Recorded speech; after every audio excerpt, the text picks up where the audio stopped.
విద్యుత్ సౌదకు వచ్చడానికి ఇక పుట్టింటికి వచ్చినట్టే అయిపోయింది. వచ్చిన కోడు కలుసుకుంటూ మాటలు ముచ్చట్లు అద్భుతంగా ఉంది, ఆనందంగా ఉంది. అయితే ఈ రోజు మీరు చేపట్టినటువంటి ఈ కార్యక్రమం ప్రధానంగా నాకు చాలా ఇంట్రెస్ట్ ఉన్నటువంటి కార్యక్రమం.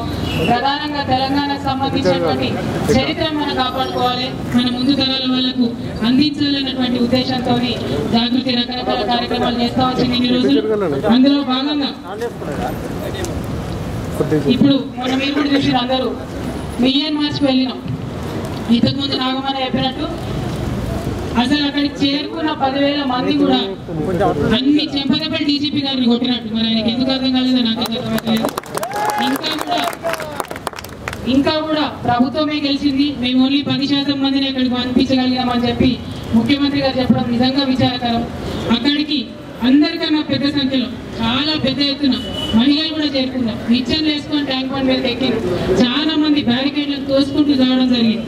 రకరకాలుగా మా హైదరాబాద్ లో, మా తెలంగాణలో మేము ఎందుకు రావద్దు గారు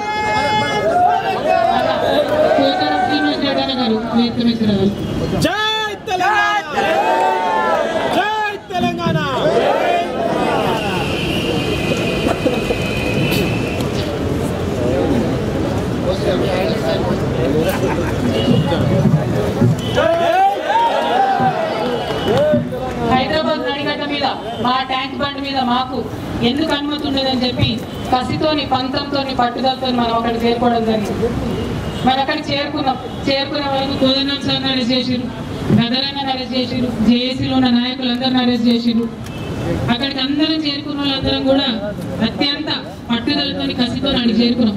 ఎట్టి పరిస్థితుల్లో ట్యాంక్ బండ్ని ముద్దాడాలని అడిగి చేరుకున్నాం. మరి అక్కడికి చేరుకున్న తర్వాత ఆటలు ఆడటోలేరు, పాటలు ఆడటోలేరు. కోదండం సార్ లేక మనకు ఉపన్యాసం చెప్పి మనను ఒక దగ్గర కూర్చోబెట్టేటోలేరు. మరి అంత కసిని, అంత పంతాన్ని ఆడికి చేరుకున్నాం అన్నటువంటి విషయాన్ని ప్రభుత్వానికి ఎట్లా చెప్పాలి అంటావో అట్లా చెప్పినాం.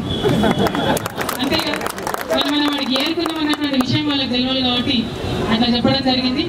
ఖచ్చితంగా ఆవేశంలో ఉన్నటువంటి వాళ్ళు ఆ పని చేయడం జరిగింది, చేసినాం. అది ఇప్పటి ఆవేశం కాదు, 54 ఏళ్ల నుంచి ఎక్కడ కూడా మన బొమ్మలు లేకుండా, ఎక్కడ కూడా ఏ ఒక్క పాఠ్య పుస్తకంలో కూడా మన చరిత్ర లేకుండా 1921లో కట్టినటువంటి ఈ విద్యుత్ ప్లాంట్ గురించి కూడా కనీసం ఎవరికి తెలియనటువంటి విషయం. మొన్న మీరు 100 సంవత్సరాల పండుగ చేసుకొని అప్పుడు చెప్తే తప్ప చాలా మందికి తెలియనటువంటి ఇటువంటి అంశాలు ఎన్నో ఉన్నాయి. వందలాదిగా హైదరాబాద్ లోని చారిత్రక కట్టడాలు ఉన్నాయి. అవి కూడా ఎవరికి తెలియనటువంటి పరిస్థితి ఉన్నది. కాబట్టి మీరు తీసుకున్నటువంటి ఇనిషియేటివ్ కి సంపూర్ణంగా తెలంగాణ జాగృతి తరఫున మద్దతు ఉంటుంది. ఏదైతే ట్యాంక్ బండ్ మీద లేదంటే ఐమాక్స్ దగ్గర Hussain Sagar thermal power plant కి స్మారక స్థూపం కట్టాలని మీరు చేస్తున్నటువంటి డిమాండ్ సంపూర్ణంగా బలపరుస్తూ ప్రభుత్వం మీద ఒత్తిడి తెచ్చే దిశగా మేమందరం కూడా మీకు అండగా ఉంటాం.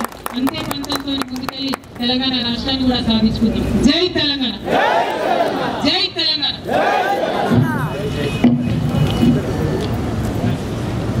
లాయర్ జేఏసీ వెంకటరెడ్డి గారిని కూడా డైర్ దగ్గర రావాల్సిందిగా రిక్వెస్ట్ చేస్తున్నా.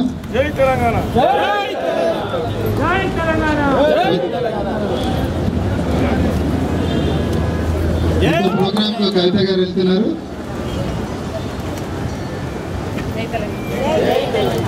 మిత్రులారా, పోచారం శ్రీనివాస్ రెడ్డి గారు కూడా మన మధ్యలో ఉన్నారు. వారికి పెద్ద ఎత్తున ఆహ్వానం పలకాల్సిందిగా కోరుతున్నాను.